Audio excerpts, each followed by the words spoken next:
सुखबीर सिंह बादल पंजाब की राजनीति का ऐसा दिग्गज नाम जिसका विवाद कभी पीछा नहीं छोड़ते।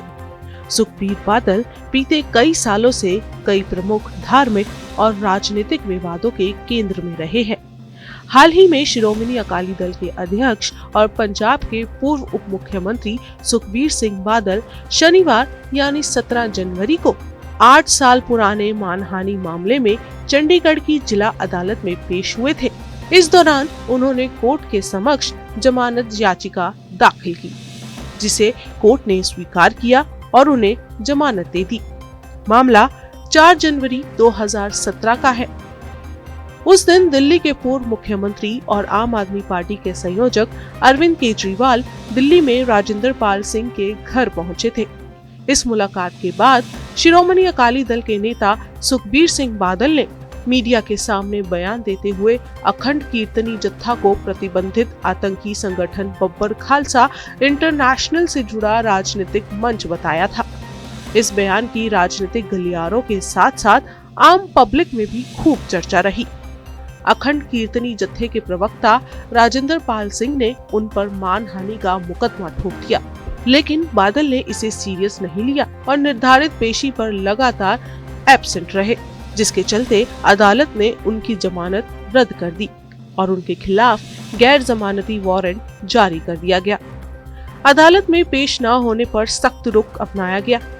17 दिसंबर 2025 को दिए गए आदेश के बावजूद सुखबीर सिंह बादल अदालत में उपस्थित नहीं हो पाए। इस पर अतिरिक्त मुख्य न्यायिक मजिस्ट्रेट राहुल गर्ग की अदालत ने उनकी जमानत रद्द कर दी और गैर जमानती वारंट जारी कर दिया गया। कड़ी कार्रवाई की संभावना को देखते हुए आखिरकार शनिवार को बादल को अदालत के सामने पेश होना पड़ा और मामला बिगड़ता देख सुखबीर सिंह बादल ने मानहानि केस को रद्द कराने के लिए पंजाब और हरियाणा हाईकोर्ट का दरवाजा खटखटाया था, लेकिन अदालत ने उनकी याचिका को स्वीकार नहीं किया। हाईकोर्ट से याचिका खारिज होने के बाद ये मामला अब चंडीगढ़ की जिला अदालत में विचाराधीन है। ये तो एक मामला हुआ। सुखबीर बादल विवादों के कटघरे में पहले भी रह चुके हैं। अगस्त 2024 में अकाल तख्त ने उन्हें 2007 से 2017 के दौरान अकाली सरकार की गलतियां जैसे डेरा सच्चा सौदा प्रमुख को माफी और बेअदबी के मामलों में कार्रवाई की कमी के लिए तनख्वाह घोषित किया था। दिसंबर 2024 में उन्हें धार्मिक दंड के रूप में स्वर्ण मंदिर में बर्तन धोने, जूते साफ करने और शौचालय साफ करने जैसी सेवा का आदेश दिया गया। इस दौरान सुखबीर बादल पर जानलेवा हमला तक हुआ। इस घटना के बाद धार्मिक विवाद और पार्टी के गिरते चुनावी प्रदर्शन के कारण और बढ़ते दबाव के बीच सुखबीर बादल ने नवंबर 2024 में इस्तीफा दे दिया। 10 जनवरी 2025 को अकाली दल की कार्यकारी समिति ने आधिकारिक तौर पर उनका इस्तीफा स्वीकार कर लिया, जिससे पार्टी में बादल परिवार के 30 साल पुराने नेतृत्व का अंत हो गया। सुखबीर बादल के राजनीतिक करियर की अगर हम बात करें तो 1996 में फरीदकोट से वो पहली बार लोकसभा चुनाव जीतकर सुखबीर सिंह बादल ने राजनीति में प्रवेश किया था। 1998 से लेकर 1999 के दौरान वो अटल बिहारी वाजपेयी सरकार में केंद्रीय उद्योग राज्य मंत्री भी रहे। 2008 में अकाली दल के सबसे युवा अध्यक्ष बने। हालांकि 2024 के अंत में धार्मिक विवादों के चलते उन्होंने इस्तीफा दे दिया, जिसे 10 जनवरी 2025 को स्वीकार किया गया। सुखबीर बादल 2009 से 2017 तक 2 कार्यकाल के लिए पंजाब के उप मुख्यमंत्री भी रह चुके हैं और बादल 4 बार लोकसभा सदस्य और 2001 से 2004 तक राज्यसभा सदस्य भी रह चुके हैं। अपनी गिरती छवि को सुधारने और पार्टी को फिर से मजबूत करने के लिए 2027 विधानसभा चुनाव के लिए सुखबीर बादल और पार्टी जी तोड़ कोशिश में लगी है। पार्टी ने आधिकारिक तौर पर माघी मेला के मंच से चुनावी बिगुल फूंक दिया है।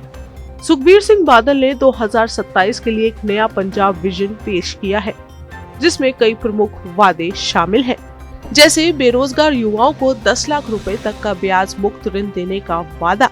अगला वादा सभी बचे हुए किसानों को मुफ्त ट्यूबवेल कनेक्शन देना।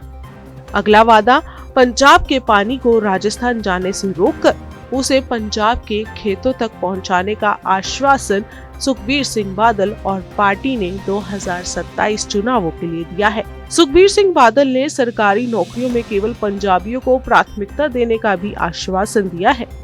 इसके साथ साथ 2027 के विधानसभा चुनावों के लिए निजी उद्योगों में 75% आरक्षण देने का प्रस्ताव भी सुखबीर सिंह बादल और पार्टी द्वारा रखा गया है। दिसंबर 2025 की घोषणाओं के मुताबिक सुखबीर बादल ने गिद्दड़बाहा विधानसभा सीट से 2027 का चुनाव लड़ने के संकेत दे दिए हैं।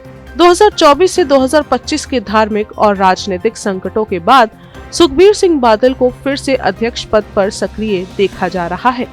उन्होंने हाल ही के पंचायत और जिला परिषद चुनावों में पार्टी के अच्छे प्रदर्शन को 2027 के लिए पुनरुद्धार का संकेत बताया है और इसके साथ साथ सुखबीर सिंह बादल ये भी संकेत दे चुके हैं कि आने वाले समय में फिर से बीजेपी के साथ गठबंधन करना पड़े तो वो शर्तों के साथ फिर से बीजेपी के साथ साठगांठ कर सकते हैं। अकाली दल वर्तमान आम आदमी पार्टी सरकार पर गैंगस्टर राज और नशे के मुद्दे को लेकर हमलावर है। साथ ही वो बीजेपी के स्वतंत्र रूप से चुनाव लड़ने के संकेतों के बीच अपनी क्षेत्रीय पहचान को मजबूत करने में जुटी है। इसके बावजूद भी पार्टी के लिए कई बड़ी चुनौतियां भी सामने हैं, जैसे बागी गुटों द्वारा बनाई जा रही नई पार्टियां। इन नई पार्टियों से निपटना सुखबीर सिंह बादल के लिए एक सबसे बड़ी चुनौती होने वाली है। बागी गुटों द्वारा बनाई गई नई पार्टियां उनके वोट बैंक पर सेंध लगा सकती हैं। अकाली दल का टारगेट है कि 2027 में वो खुद को कांग्रेस और आम आदमी पार्टी के एकमात्र सशक्त विकल्प के रूप में स्थापित करना चाहते हैं, लेकिन सुखबीर सिंह बादल के लिए ये राह इतनी आसान भी नहीं। आप सुखबीर सिंह बादल को बतौर नेता 10 में से कितने नंबर देंगे, कमेंट बॉक्स में लिखकर जरूर बताएं। और क्या आपको लगता है कि 2027 विधानसभा चुनावों में अकाली दल अच्छे क्षेत्रीय पार्टी के रूप में उभरेगी? क्या वो आम आदमी पार्टी और कांग्रेस को पछाड़ सकती है? अपनी राय कमेंट बॉक्स में साझा जरूर करें।